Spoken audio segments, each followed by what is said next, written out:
World Travel Market 2019.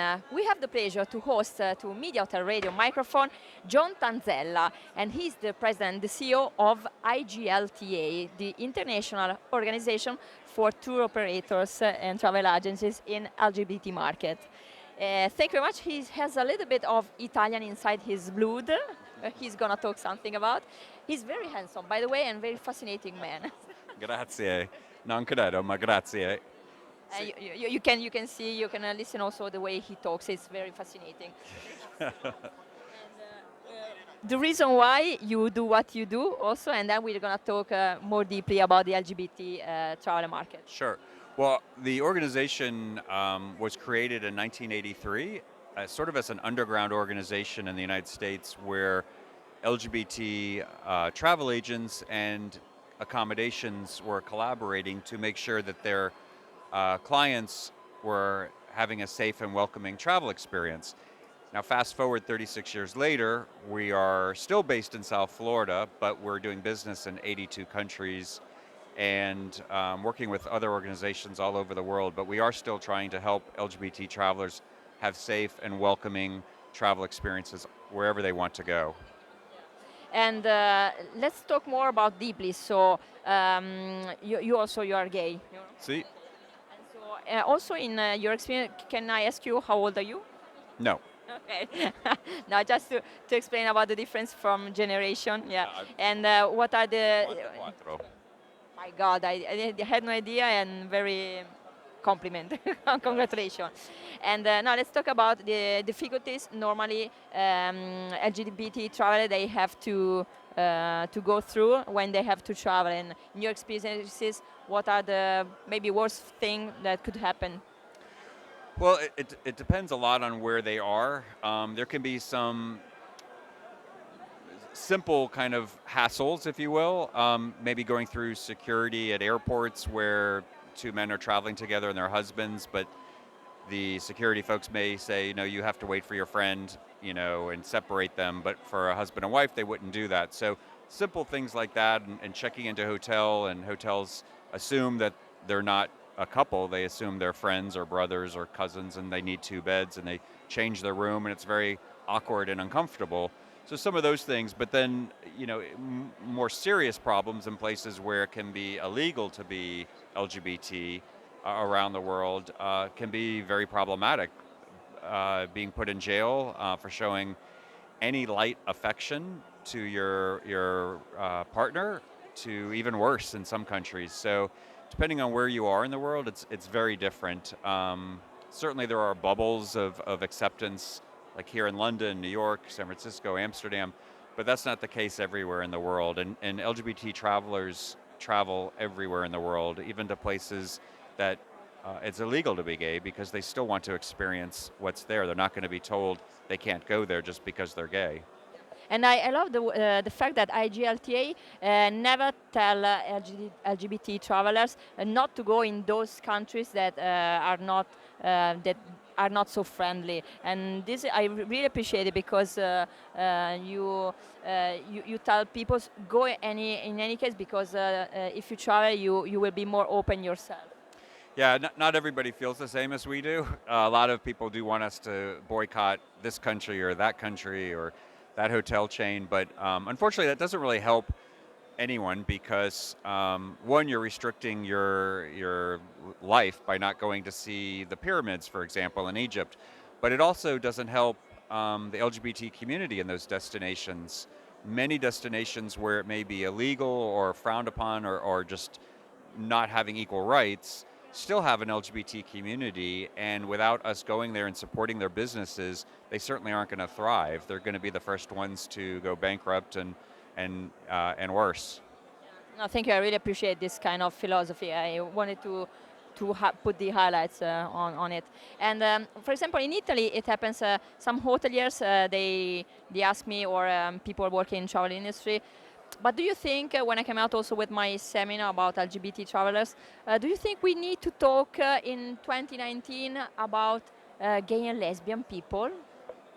Yes. Even in places like Amsterdam and London, we're still talking about LGBT people, because the community has evolved.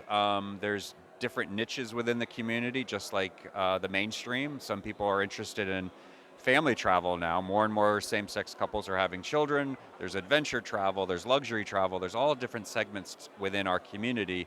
So just like any other travel segment, you don't just ignore it because you're accepting. You want to learn and make sure you're on the front end of trends within the communities that you're serving. Because they think just what do we need to know? We just need to make a check-in, for example, in hotels. What are the difference between a straight or a gay couple? Yeah. They tell me this way. Yeah, and it's also important, I think, for training with the staff, particularly the forward-facing, whether it's the operator answering the phone saying, um, this is the Tanzella family. Well, it's me and my boyfriend or something like that. So they need to be made alert of that. Also, the concierge desk, um, knowing where to send people that may be LGBT, like if they want to go to an LGBT-owned restaurant or the neighborhood. Porta Venezia and Milano, like what great restaurants there are and bars, nightlife, things to do. So it's important for hotels to understand that and understand the customers that they're going to specifically want to go to that area. And sometimes there are some hotels or locations that tell me, okay, I want to put the rainbow logo on my website, and I put it, but I have no increase of business or something like this. And I told them, well, it doesn't matter, and it's not just like the logo. You can have any kind of certification for your business, but if you don't care about the people and you just look at them as a portfolio with money, Right. and what do you think about it? And it happens also with, eco-friendly certification, this kind of thing. They just think, I need a logo on my website and that's it. Well, that's a good example with the eco-friendly. I mean, just because you get the stamp or the sticker doesn't mean you don't have to prove what you've done. The clients want to know what you did in that particular area. So with us, you join IGLTA, and hopefully you use our logo because it's recognizable in the community, but else do you get involved? Are you making your profile on our website really dynamic so that you get traffic from us to you? Are you coming to our convention? I mean, we're coming to Milan, so it's pretty easy for anyone listening to this. We have a buyer-supplier marketplace the first day, so you can meet with travel agents and tour operators that have LGBT clients, and come to the educational portions of the convention as well and learn about trends within the community all over the world. In Italy, for example, when I asked to hotels or tour operators to get more involved with the LGBT community, so actively, I mean, and they are a little bit scared in some part of Italy, for example, in the south, and they're like, but we in our territory it's more difficult. We need to pay attention, something like this. Or maybe they find difficult to get the help from the LGBT community, so they never answer to their asking for help to join and to know how they can be more active. Well, and even in southern Italy, I mean, there's Archie Gay, which is the umbrella organization in Italy for LGBT events, has, I think, 45 Pride events in Italy. That's amazing that there's that many. So if you're, besides coming to our convention, getting involved with the local LGBT community is really important. Supporting, supporting them in their efforts, and welcoming the travelers that we're trying to promote to go to Italy's Pride events around the country. It's really important. And it happens also when I have to train professionals in tourism industry. I mean, hotels, also restaurants, and to get them work together. For example, this summer it happens that when I ask to some people working in restaurants and also in the gay area in Porta Venezia, it happens that the gay people told me, or to my organization, but we are gay, we don't need this kind of training. And it was like, but oh, it's not for straight people, and that's it. It's about making partnership or making things together. What do you think about it? Training is important for every aspect of business. So whether you're in the community or not in the community, taking classes, we are actually developing a training class right now for online in multiple languages to help hotels in particular with LGBT issues and LGBT trends. So no matter what business you're in, you're always wanting to keep your education going and keeping on top of changes within the business. And in your experience and in your opinion, what are the difference between gay and lesbian? Well, there's many differences, but there's many differences within the lesbian market itself, or within the gay male market itself. Um, make sure, if you're a hotelier, for example, or a tour company, you're using authentic imagery to attract the different segments within our community.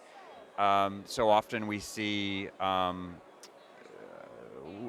hotels use straight couples and then try to market it to LGBT travelers. Just like you wouldn't put two men and try to market that to straight couples. So the same kind of concept. It seems very basic, but a lot of people don't do it. That's obviously a basic one. But within each, if you divide the lesbian segment and the male gay segment, there's adventure, there's luxury, there's budget, and both. They're both very diverse, just like any traveler, but they both want to see themselves in your marketing because they'll feel more welcome and that you're interested in their market.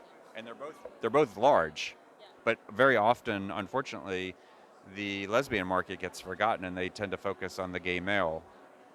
We need to do more about this, Yes. of course. And what can you answer to those hoteliers that tell me I'm scared to lose other kind of clients if I communicate in a clear way that I'm LGBT friendly, and maybe how can I reply to those maybe straight families with children that are looking for that are in the same place with a gay couple or a lesbian couple?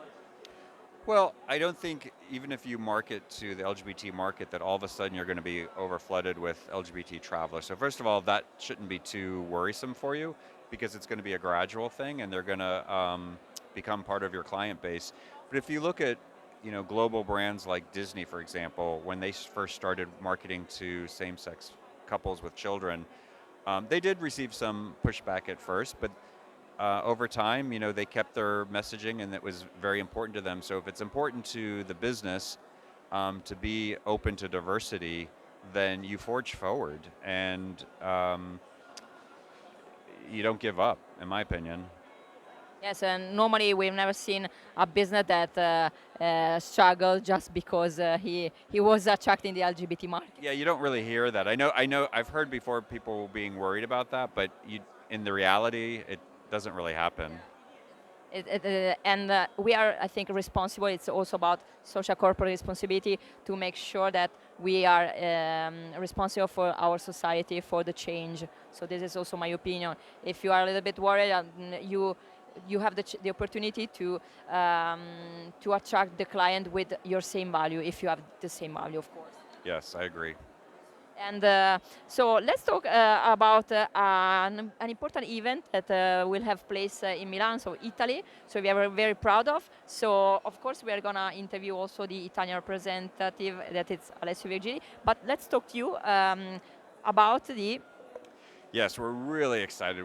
This will be our 37th convention in Milan, being held in Milan next May 6th through the 9th.